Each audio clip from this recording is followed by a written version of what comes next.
오늘도 매일의 기도를 통해 하나님께 더 가까이 나오신 여러분을 환영하고 축복합니다.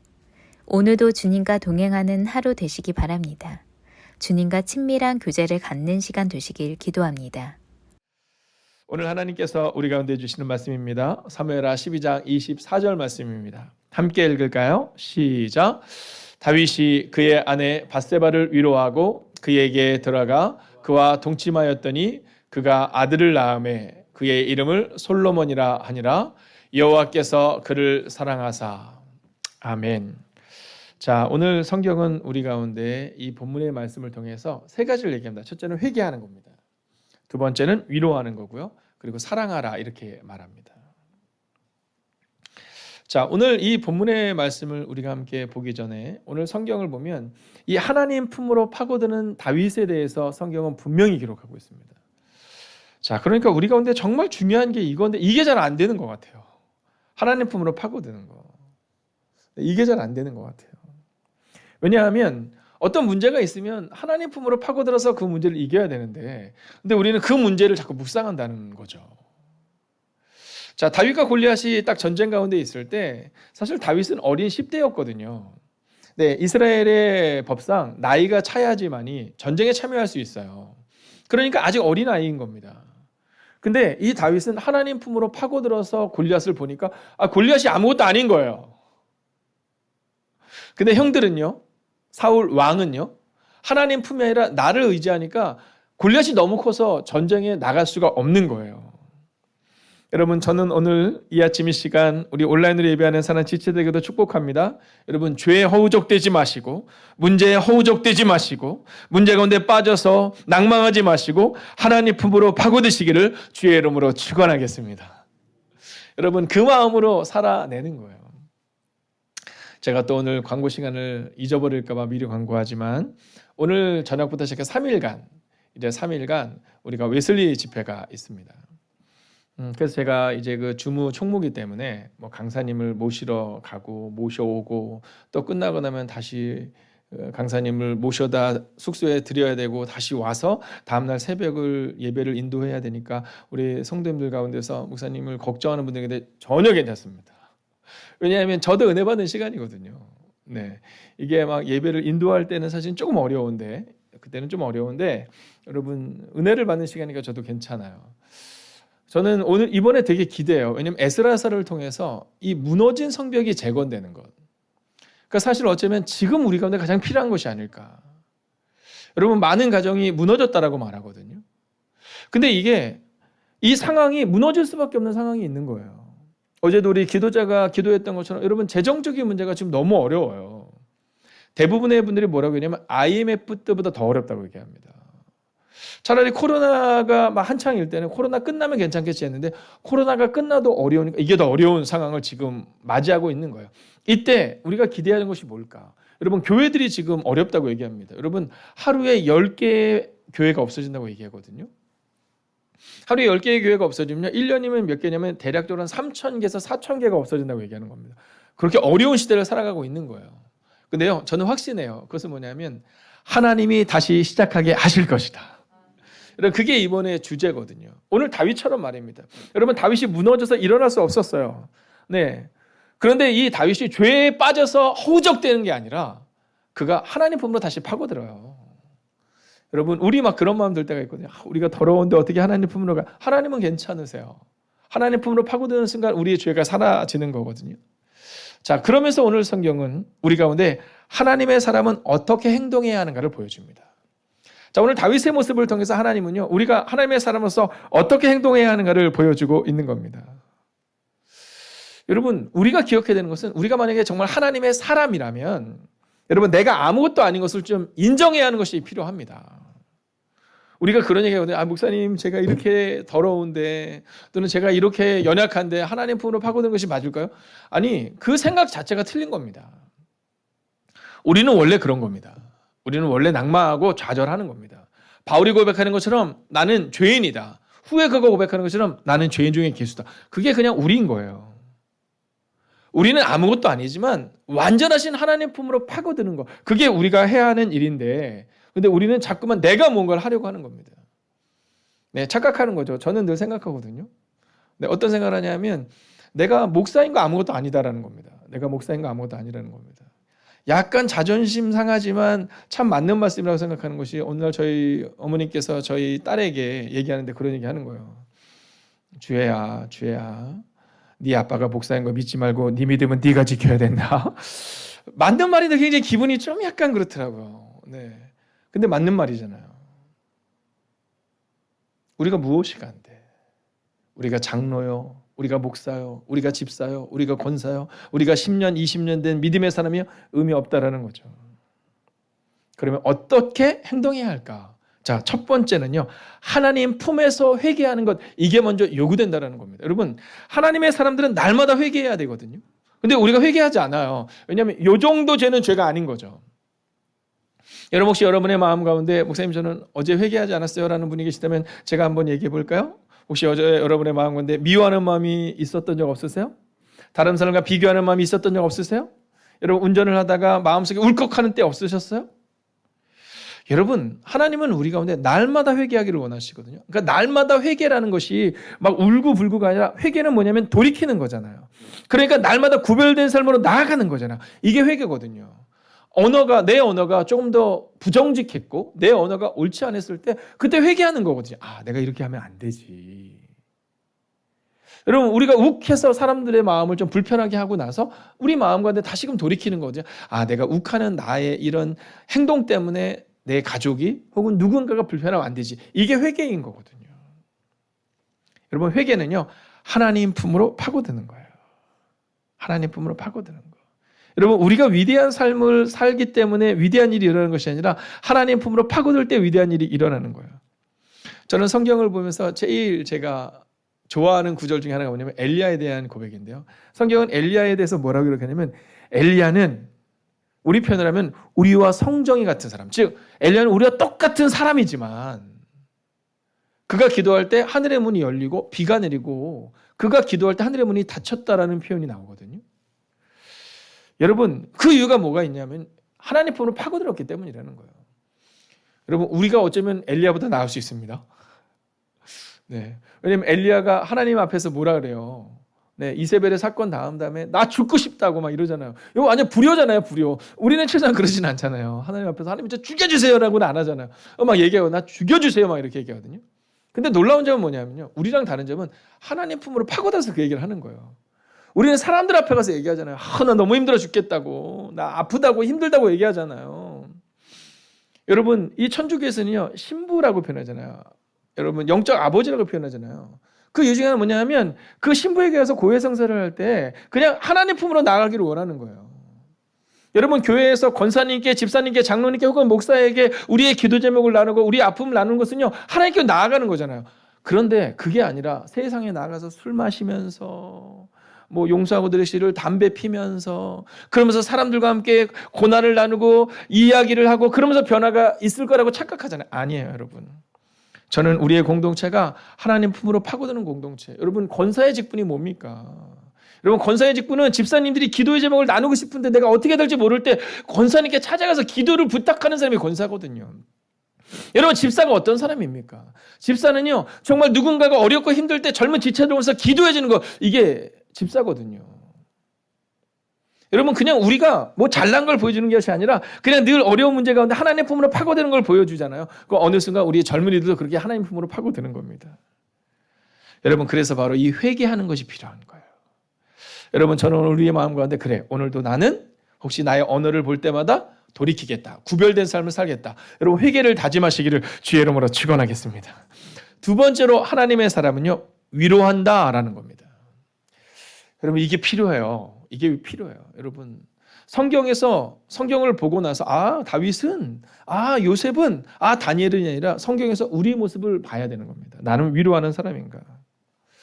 여러분, 오늘 이 다윗이 어떤 행동을 하냐면 하나님의 사람은 위로하는 것을 보여줍니다. 이게 우리가 감정이 힘들면 그런 표현 하잖아요. 나도 힘들어 죽겠는데 뭐 이런 표현 쓰거든요. 제가 싫어하는 문장 중에 하나가 그겁니다. 나도 힘들어 죽겠는데. 내 감정 때문에 위로하지 못한다는 거죠. 교회에서 자꾸 다툼이 일어나는 이유는 내 감정 때문에 그런 경우가 참 많이 있어요. 여러분, 개역개정을 우리 한번 볼까요?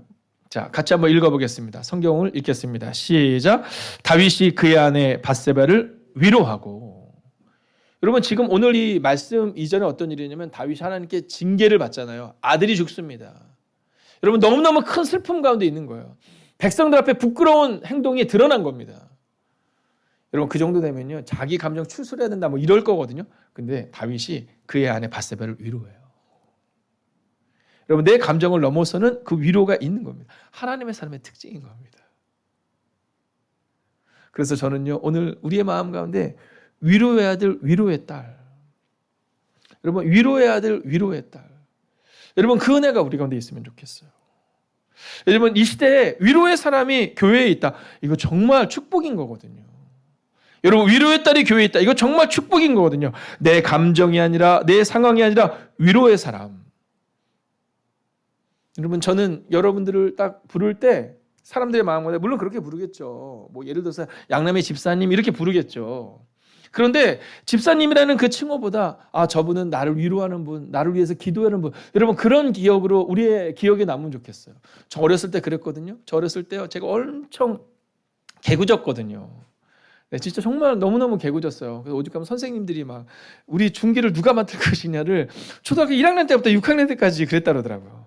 얘를 누가 맡을 것이냐. 얼마나 장난이 심했으면 중학교 때는요, 우리 여자 선생님들이 그랬대요. 나는 걔가 만약에 수련을 오면 나는 가지 않겠다. 혹은 만약에 걔가 와서 우리를 괴롭히지 않겠다고 약속하지 않는 한 가지 않겠다. 이렇게 얘기를 했대요. 제가 이 물놀이를 가면요, 정말 얼마나 이 물놀이의 귀신이었는지 모든 사람을 물에 빠뜨렸대요. 잘 기억은 안 나는데 그랬대요. 사모님께 나중에 한번 물어보세요. 그래서 선생님들이 제가 가면은 막 너무 막 다 물에 빠뜨리니까 중기 개 좀 하라고. 네. 걔 약속 받고 가겠다고 막 이럴 정도였대요. 왜냐하면 제 친구들도 다 저랑 비슷했거든요. 다 끼리끼리 놀잖아요. 네, 저희 독수리 요용제였거든요. 운동하는 애들이니까 몸은 좋죠. 막 그러니까 막 선생님들 막 들어다 물에다 빠뜨리고 맨날 이랬거든요. 근데 그 교회에서 선생님들이요, 그렇게 막 저한테 얘기하시면서도 너무너무 저를 예뻐해 주셨어요.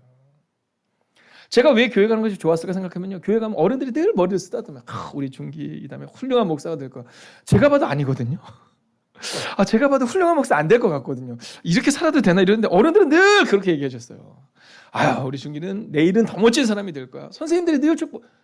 여러분, 지금 제가 과거의 모습을 넘어서서 이렇게 조금씩 하나님의 모습을 형상을 회복해 가는 것은요, 바로 여기 있어요. 여러분, 사도행전 4장 36절을 같이 읽어볼까요? 시작. 구불에서 난 레위족인이 있으니 이름은 요셉이라. 사도들이 일컬어 바나바, 번역하면 권위자라 하니. 여러분, 자, 오늘 이 바나바에 대해서 성경은 뭐라고 말하냐면 위로의 아들이라 이렇게 말하는 겁니다. 위로의 아들이라. 여러분, 그 권위가 어디에서 나오냐면, 그 권위가 어디서 나오냐면 위로로부터 나오는 겁니다. 위로로부터. 여러분, 이 바나바의 위로가 사울을 세운 거잖아요. 여러분, 그 위대한 성경의 사람 이 바울을 누가 데리고 와서 세워요? 바나바가 세우는 겁니다.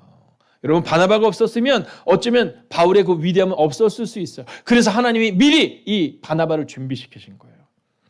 여러분, 하나님의 사람은 위로합니다. 하나님의 사람을 위로해요.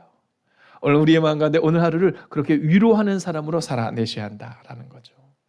어저께 태국에서 계신 선교사님이 저희 교회 오셨거든요. 저희 교회 파성 선교사님 아니시거든요. 선교사님 그런 얘기 하시더라고요. 지금부터 4년 전에 저희 교회를 아마 오셨었나 봐요. 3년 전인가 4년 전에 오셨나 봐요. 교회를 이전하기 전인데 교회가 그때는 뭐 지금보다 훨씬 더 작기도 하고 뭐 어쩌면 조금 허름하고 그랬는데 그때 그 예배 때 너무 큰 위로가 됐대요. 그래서 지금 이 어려운 시기에 일주일에 이제 딱 한 번 한국에 들어서 예배를 드릴 수 있는 때가 있는데, 예배를 드릴 때가 있는데, 내가 그 교회 다시 한번 가보고 싶다. 그래서 오신 거예요. 여러분, 그때 그냥 위로가 되었다라는 거예요. 위로가 되었다라는 거예요. 어떤 건지 모르겠어요. 어떤 권사님이, 어떤 집사님이 그분에게 어떤 위로를 주는지 모르겠어요. 근데 그 위로가 되었고 하나님의 위로를 경험했다라는 거예요. 여러분, 이제 마지막 세 번째 주제입니다. 사랑받았으니 사랑하라라는 겁니다. 할렐루야. 여러분, 사랑받았으니 사랑하라. 여러분, 예배의 시간이 어떤 시간이라고 믿습니까? 저는요, 예배의 시간이 사랑받는 시간이라고 믿어요. 여러분, 이 예배가 충만해야 됩니다. 그래야 예배를 통해 충만한 사랑을 받는 거거든요. 여러분 예배 드리러 왔는데 막 부딪힘이 있고 막 나 저 사람이 싫어가지고 막 저 사람 옆에 앉기 싫고 여러분 이게 충만함이 있기가 어려워요.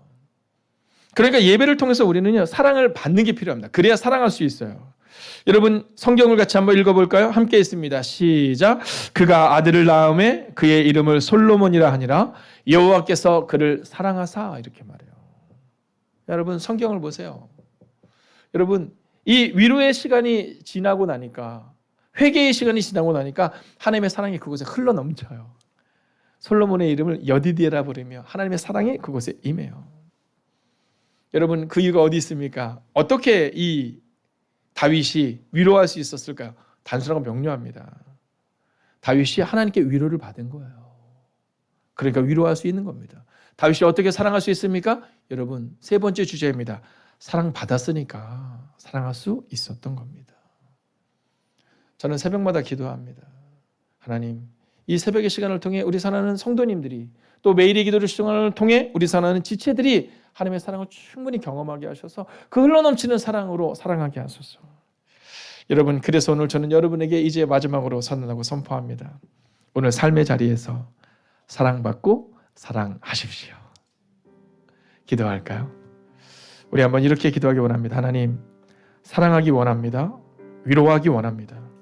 하나님 그렇게 사랑하고 위로하기 위해서 우리가 먼저 사랑받고 위로받고 사랑하는 자 될 수 있도록 하나님 오늘 이 시간 우리에게 위로하심과 사랑을 경험하는 시간 되게 하시고 오늘 우리가 삶의 자리로 나아갈 때 사랑하고 위로하는 자 될 수 있게 해달라고 이 시간 마음을 다해 합심으로 기도하겠습니다. 오 주님 그렇습니다. 아버님의 사랑받고 사랑하는 자가 되어야 합니다. 위로받고 위로하는 자가 되어야 합니다. 하나님으로부터 사랑받는 자 되기를 원합니다. 사랑하는 집사님께 사랑하는 권사님께 사랑받는 자 되기를 원합니다. 하나님 그리고 사랑하는 되기를 원합니다. 하나님 우리가 잊지 않기를 원합니다. 사랑받지 못하면 사랑할 수 없습니다. 위로받지 못하면 위로할 수 없습니다. 아버지 하나님 오늘 예배 시간을 통하여서 사랑받게 하시고 위로받게 하시고 놀라운 일들이 일어나게 하여 주시옵소서. 오 주님 기도합니다. 오늘 위로가 필요한 이들이 있습니다. 하나님의 능력이 필요한 이들이 있습니다. 아버지 예배드리다가 하나님 우리가 회복되는 애가 임하게 하시고 예배드리다가 우리의 병이 낫는 은혜 또한 임하게 하여 주시옵소서. 예배드리다가 기도하다가 하나님의 역사를 경험하는 삶을 되게 하여 주시옵소서. 오 주님 거친 파도가 다가올 때 사막과 같은 길에서 광야와 같은 길에서 하나님 사막의 길을 내시고 광야의 강을 내시는 하나님을 발견하게 하여 주시옵소서. 오 주님 기도합니다. 오 주님 기도합니다. 아버님 교회에서 사랑하라고 말하니 사랑하고 교회에서 위로하라고 말하니 위로할 수 없음을 고백합니다. 하나님 교회에서가 아니라 하나님의 사랑을 받아야 합니다. 사랑하는 지체들에게 위로를 받아야 합니다. 그 위로를 받고 사랑을 받은 자만이 사랑하고 위로할 수 있음을 고백하게 됩니다. 하나님 그렇게 우리 교회가 사랑하는 교회 되게 하시고 위로하는 교회 될 수 있도록 주님 함께 하여 주셔서 오 주님 큰 은혜가 우리 가운데 임하게 하여 주시옵소서. 오 주님 주님을 찬양합니다. 하나님 사랑하고 위로하는 교회 되기를 원합니다. 하나님 사랑받고 위로받는 교회 되기를 원합니다. 예배를 드릴 때마다 하나님의 사랑을 경험하고 예배를 드릴 때마다 하나님의 위로를 경험하는 하나님의 거룩한 백성을 되게 하여 주셔서 목사님이 말씀하시니 사랑하고 목사님이 말씀하시니 위로해야지가 아니라 하나님으로부터 사랑으로 인하여서 하나님으로부터 받은 위로를 인하여서 하나님 사랑하고 사랑받는 하나님의 사람들이 되게 하여 주시옵소서. 그렇게 오늘 하루도 사랑받고 사랑하며 위로받고 위로하는 그 하루를 살아가는 하나님의 거룩한 백성들이 되기를 성부와 성자와 성령의 이름으로 간절히 축원하옵나이다. 아멘. 첫 번째, 한 주간 하나님 앞에 온전한 위로와 사랑을 전하는 삶이 되게 하소서.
두 번째, 오늘도 길을 갈 때, 일할 때, 운전할 때, 쉴 때 주님의 말씀이 떠오르게 하소서.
세 번째, 하나님의 뜻을 모르는 것이 아니라 행하지 않았던 우리의 삶을 회개하며 모든 상황 속에 떠오르는 주님의 명령에 순종하게 하소서.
네 번째, 한마음 한뜻으로 기도하며 선교하고 계시는 선교사님들과 목사님, 사역자들 가운데 주의 보혈로 덮어주셔서 모든 육체의 연약함들이 치유되게 하시고 성령님의 기름 부으심으로 날마다 승리하게 하소서.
5번째, 매일의 기도와 굿나잇 기도를 통해 하나님께서 주시는 참 평안 가운데 거하는 한 주가 되게 하소서.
하나님께서 우리의 기도에 영광 받으셨습니다. 이제는 우리의 삶을 통해 하나님의 영광이 되시기 바랍니다.